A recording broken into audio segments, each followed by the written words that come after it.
होगा वो आएगा। न्याय का इंतजार एक बच्ची भी कर रही थी। इलाहाबाद हाई कोर्ट का फैसला आया, आपने भी देखा, हम सब ने देखा, उसकी आलोचनाएं भी हुई, पर सुप्रीम कोर्ट ने उस पर रोक लगा दी।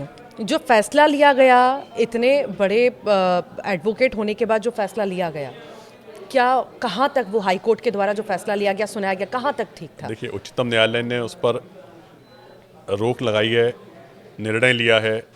निर्णय लेने के बाद एक बहुत अच्छी चीज़ मैं आपको बताता हूँ जो ज़रूरी है। कई बार ऐसा होता है कि वाद विवाद के जो बिंदु होते हैं, आर्ग्यूमेंट्स होते हैं, वो डिफरेंट होते हैं। ऑर्डर जो होता है, ऑर्डर एक बड़ा स्टैंडर्ड अच्छे ऑर्डर लिखे जाते हैं।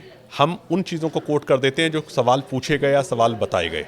निश्चित रूप से जब आप न्यायमूर्ति के रूप में कार्य कर रहे होते हैं, न्यायाधीश के रूप में कार्य कर रहे होते हैं, तो आपकी जिम्मेदारी होती है कि दोनों लोगों की पक्ष को सुनना, पक्ष को सुनने के बाद वो रेलेवेंट सवाल वो पूछना जिससे कि किसी के मन को कोई ठेस ना लगे, अपने व्यक्तिगत चीज़ों को उसमें न डालना। ये निश्चित रूप से दुर्भाग्यपूर्ण था और उस दुर्भाग्यपूर्ण कार्य को सुप्रीम कोर्ट ने रोका है और स्टे दिया है, क्योंकि भारत में जैसे हम लोग मानते हैं कल से नवदुर्गा स्टार्ट हो रही है कि नारी की गरिमा देवी है और नारी घर में जहाँ वास करती है वहाँ लक्ष्मी का वास होता है। तो नारी की गरिमा, नारी का सम्मान संविधान ने, इस देश की सरकार ने, इस देश की न्यायपालिका ने हमेशा सर्वोच्च और उच्चतम स्तर पर रखने का प्रयास किया है और उच्चतम स्तर पर रखेगी। महिला अपराध का ग्राफ लगातार बढ़ा है, कमी भी आई है, बढ़ा भी है, फ्लक्चुएशन उसमें हम देखते हैं। पर जैसा फैसला हाईकोर्ट का सुनाया गया, साहस नहीं बढ़ेगा उन बदमाशों का, उन रेपिस्ट का, जो लगातार अपने दिमाग में गंदगी लिए बैठे रहते हैं, या वो बच्चियां और ज़्यादा नहीं डरेंगी, या जो घर से निकलना चाहती हैं या बाहर ही हैं?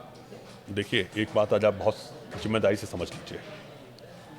भारतीय न्याय व्यवस्था और भारतीय कानून व्यवस्था ये आने वाले समय में नहीं, आज दुनिया की सर्वोच्च व्यवस्था की तरफ आगे बढ़ रही है। और नारी सम्मान की दिशा में अगर कोई भी कार्य सरकार को या न्यायपालिका को लेने हैं तो वो लेगी। और इस देश के अंदर अगर नारी सुरक्षित नहीं है, जो अगर लोग कह रहे हैं, तो निश्चित रूप से ये दुर्भाग्यपूर्ण है, क्योंकि नारी की सुरक्षा के लिए वो सर्वोत्तम उपाय किए जा रहे हैं, सर्वोत्तम निर्णय लिए जा रहे हैं और सर्वोत्तम न्यायपालिका से नहीं, विधि से। देखिए, भारत में आज जो आप बहुत संक्षिप्त में कहना नहीं चाहता था मैं, क्योंकि ये विषय बहुत विस्तार का विषय है। नारी सुरक्षा के लिए आज हमारे देश में जो आईपीसी, सीआरपीसी एविडेंस को रिपील करके हमारी जो देश की न्याय संहिता लाई गई, उसका कारण क्या था? नारी का सम्मान सर्वोच्च रखना। भारत में भारत की नारियां, भारत की बच्चियां, भारत की महिलाएं, भारत के वृद्ध महिलाएं, वो अपने जीवन में एक आत्मसम्मान, आत्मगौरव, आत्म प्रतिष्ठा को आगे बढ़ा के देख सकें, उनके मन में ये विश्वास हो कि मेरे संग न्याय होगा। इसके लिए सरकार ने जो सर्वोत्तम कदम थे वो उठाए। आज आप छोटी छोटी चीजें देखिए ma'am, you can register your FIR anywhere in the country, you can go before any court of this country कि मुझे ये परेशानी है, आप मुझे बताइए। तीसरा, आज जो न्यायपालिका में आप कह रहे हैं, जिस विषय पे सुप्रीम कोर्ट ने, उच्चतम न्यायालय ने रोक लगाई है, अगर आपका कहीं एक जगह अन्याय हो गया तो उसका मतलब नहीं कि अगली जगह भी अन्याय होगा या अगली जगह उसको रोका नहीं जा सकता। इमीडिएट रोका जाएगा और इमीडिएट मैसेज दिया जाएगा। तीसरी बात, आज निश्चित रूप से मैं दोबारा एक बात कहता हूँ, इतनी बड़ी आबादी के बाद 1, 2, 3, 4 कुछ मुकदमे आते हैं, नहीं, कुछ सैकड़ों में मुकदमे भी आते हैं, कुछ हजारों में मुकदमे भी आते हैं, पर क्या देश की न्यायपालिका में या देश की पुलिस व्यवस्था में या देश की सरकारी व्यवस्था में आज हमें न्याय नहीं मिल रहा है? सर्वोच्च न्याय मिल रहा है, सर्वोच्च सुनवाई हो रही है। एक और एग्जाम्पल, आज सबसे पहले आपके संग परेशानी आती है, आप किसको फोन करते हो? पापा मम्मी को नहीं, आप पुलिस को फोन करते हो। क्यों? पुलिस व्यवस्था के ऊपर आपको विश्वास है कि मैं पुलिस को बुलाऊंगा, और पुलिस को बुलाने के बाद वो आपको जानती नहीं है कौन सा पुलिस वाला है। एक पुलिस की वर्दी पे विश्वास है, न्याय की वर्दी पे विश्वास है, भारतीय डॉक्टरों के ऊपर आपको विश्वास है। तो ये जो भारत में विश्वास की जो व्यवस्था है, उसको अभी भी मर्यादित है, सम्मानित है, और हम ये चाहते हैं कि वो व्यवस्था और मजबूत हो और उसमें कुछ कमियां हैं उनको दूर किया जाए और लोगों का विश्वास और नजदीकियां उससे बढ़ें, जिससे देश निश्चित रूप से विकसित देश की तरफ बढ़ने की तरफ बहुत शीघ्रता के साथ पहुंच जाएगा। आरोपी अपराधी हमारे देश में बचेंगे नहीं। सुप्रीम कोर्ट ने हमेशा ही ऐसे फैसले लिए हैं जो कहीं ना कहीं नज़ीर पेश हुआ है। सर, अगर हम ये तो हमने बात की इस फैसले की, अगर दूसरी तरफ हम देखें तो कई सारे ऐसे फेक केसेस हैं जिसको लेकर के लगातार मांग भी उठ रही है कि कई सारी महिलाएं, लेडीज़ जो हैं, गलत आरोप लगा देती हैं और उसके बाद लड़कों को, आदमी को जेल भिजवा देती हैं। तो उसके लिए कड़े कानून आए, इसे कैसे देखते हैं? ये एक बहुत अच्छा विषय है जो आपने आज पूछा है। क्या आप किसी को आरोप लगाने से रोक सकती हैं? नहीं। क्यों? आरोप तो कोई भी लगा सकता है। आरोप तो कोई भी लगा सकता है। कोई भी लगा सकता है। तो आरोप लगाने से किसी को ना रोका जाए, उसके बाद जो इन्वेस्टिगेशन की प्रक्रिया है, इन्वेस्टिगेशन की प्रक्रिया चलती है, न्यायपालिका के अलग अलग चरण हैं। जिला लेवल की न्यायपालिका, district court, high court, supreme court, आपको न्याय मिलता है। इस तरह के मामले बहुत लिमिटेड आते हैं दुनिया में कि उनको कहीं न्याय ही ना मिला हो, पहली बात। दूसरी बात, ये बात आप कैसे आज की डेट में कैसे निर्धारित करेंगे कि महिला का लगाया हुआ अपराध जो आरोप था वो झूठा था। स्टेज 1 पे वो आपके पास आती है, अपनी व्यथा सुनाती है, अपनी कहानी बताती है, अपनी परेशानियां बताती है, उसके संग 2 लोग आते हैं, तो आप क्या मानेंगे? उसके द्वारा कहा गया सवाल, उसके द्वारा उठाए गए सवाल सच है कि गलत है? वो तो विषय इन्वेस्टिगेशन का होता है। ठीक है, पहली बात। दूसरी बात, न्यायपालिका की जहां आप बात कर रहे हैं कि न्यायपालिका में लोग परेशान हो रहे हैं, तारीखों पे तारीखों का दौर चल रहा है, अब वह कम हो गया है। आज एक बहुत बड़े गौरवान्वित आपको होने की बात है कि लोग हंसते भी हैं, देखते भी हैं, लोग यूट्यूब चैनल देखते हैं, लोग चैनल देखते हैं, उससे ज़्यादा लोग आजकल न्यायपालिका के शॉर्ट्स देखते हैं कि न्यायपालिका की लाइव स्ट्रीमिंग हो रही है कोर्ट्स के अंदर। आप ये देखिए, आप अपने कोर्ट में आज जो जरा सा पढ़ा लिखा, जरा सा जो मैं कह रहा हूँ, जो कम पढ़े लिखे उनको मैं थोड़ा सा नहीं कह रहा हूँ, वो आप सिर्फ अपने कोर्ट का नाम डालिए, पूरी डिटेल कोर्ट की आपके सामने, मेरी अगली तारीख क्या है, मेरा अगला कोर्ट क्या है, मेरा केस नंबर क्या है, मेरे जज का नाम क्या है, मेरे वकील का नाम क्या था, क्या केस चल रहा है, क्या व्यवस्था चल रही है। इसके बाद भी क्या सवाल रह जाता है?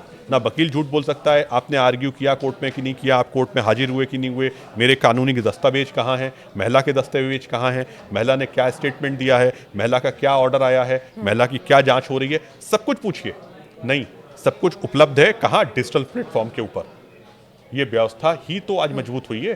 संस्थागत व्यवस्था जो मजबूत हुई है इन 10 सालों के अंदर, उसको हमें अप्रिशिएट करना पड़ेगा। कोरोना के बाद इस देश की न्यायपालिका की जिस लेवल से चेंजेस हुए हैं, पेपरलेस कोर्ट हुई हैं। मैं आपको एक संक्षिप्त बात बताता हूँ, इस बात को आप भी अप्रिशिएट करिए। वीडियो कॉन्फ्रेंस का युग नहीं था। हमारे पास कंप्यूटर नहीं थे, हमारे पास लैपटॉप्स नहीं थे, हमारे पास डिजिटल प्लेटफॉर्म्स नहीं थे। तो कई अधिवक्ता भाइयों ने उन्होंने कोशिश की कि उन्होंने क्या किया, अपने मोबाइल से वीडियो कॉन्फ्रेंस से कोर्ट अटेंड की। क्यों? उनका विश्वास था कि हमारा जो लिटिगेंट है, जो आदमी वहाँ हमारे पास आया है, उसके संग अन्याय ना हो जाए, उसके लिए हमें प्रेजेंट होना जरूरी है। न्यायमूर्ति साहब ने उसको सुना। मोबाइल के बाद लैपटॉप्स आए, टैब आए, नए नए प्लेटफॉर्म्स डेवलप हुए, नई व्यवस्था डेवलप हुई। तो और एक आज इतना बड़ा इंफ्रास्ट्रक्चर डेवलप हो गया, आप वीडियो कॉन्फ्रेंस से किसी भी कोर्ट में अपीयर हो सकते हैं। क्या आज आप लोगों से बात करते हैं, आप लोगों से कहते हैं आने की जरूरत नहीं है, आप वीडियो कॉन्फ्रेंस से बात कर लेते हैं, 5 मिनट ही तो बात करनी है। छोटे प्लेटफॉर्म्स, हमारे नेशनल प्लेटफॉर्म्स पे कई प्लेटफॉर्म्स डेवलप हुए। उससे भी बड़ा मेजर सुधार क्या हुआ? देश में पूरी न्याय व्यवस्था की जो रीढ़ थे, आईपीसी, सीआरपीसी एविडेंस, उनको चेंज करके हमारा आपके ऊपर विश्वास बढ़े, उस व्यवस्था को लागू करवाया गया। क्यों?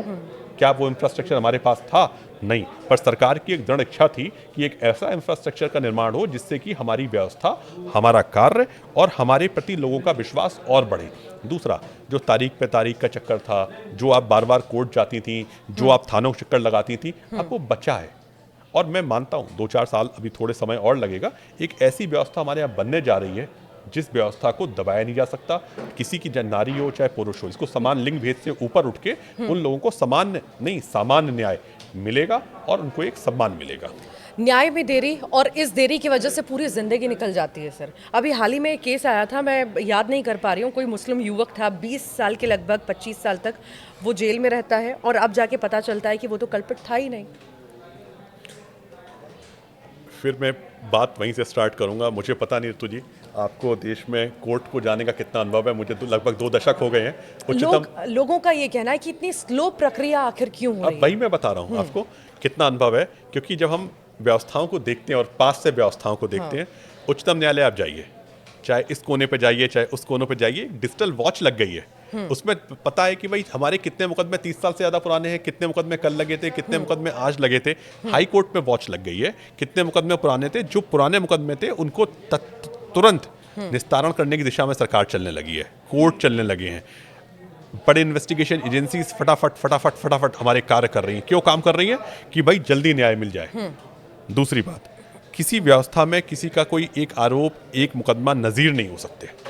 निश्चित रूप से उनको न्याय मिला, एक समय लग गया निश्चित रूप से, पर आज की व्यवस्था एक हमारे पास, अगर हम इन 7 या 8 दशकों को देश में मानते हैं, 1947 से लेके 2025 तक का समय, तो एक समय 10 साल, 20 साल, 30 साल, 40 साल नहीं, इस 10 साल में जो प्रगति की दिशा में हम चले हैं, और उन प्रगति में सबसे बड़ा जो सुधार हुआ है, सबसे बड़ा सुधार हुआ है। मैं आपको एक छोटी सी बात और बताने जा रहा हूँ, आपने शायद वो वीडियो अब यूट्यूब पे अवेलेबल है। जो नया सुप्रीम कोर्ट की बिल्डिंग का कंस्ट्रक्शन हो रहा है वो दुनिया के सबसे बेहतरीन सुप्रीम कोर्टों में से भारत का सुप्रीम कोर्ट होगा। दिल्ली उच्च न्यायालय और दिल्ली के जितने भी न्यायालय हैं आज, दिल्ली के जो न्यायालय हैं उन न्यायालय में आप जाइए तो आपको लगता है कि देश के सबसे अच्छे प्रीमियम हाई कोर्ट्स हैं, जिसके अंदर सारी सुविधाएं आपको उपलब्ध हैं। कहाँ से उपलब्ध है? सारा डिजिटल प्लेटफॉर्म उपलब्ध है। घर में बैठ के आप हियरिंग्स कर सकते हैं, सुन सकते हैं, देख सकते हैं और एक रोल मॉडल के रूप में आगे बढ़ा रहे हैं। थोड़ा सा समय दीजिए, थोड़ी सी व्यवस्था पे विश्वास रखिए, निश्चित रूप से आपका गर्व से आप कहेंगे कि देश की सर्वोच्च व्यवस्था में हम लोग बैठे हुए हैं। अच्छा, एक हमेशा विवाद चलता रहता है कॉलेजियम सिस्टम को लेकर के, भाई भतीजावाद का आरोप लगता रहता है। पारदर्शिता आपको नहीं लगता इससे प्रभावित होती है? आपको लगता है कॉलेजियम सिस्टम में पारदर्शिता नहीं है? मुझे लगता है, मैं शुरू से एक बात नोटिस करता हूँ, आज देश के अंदर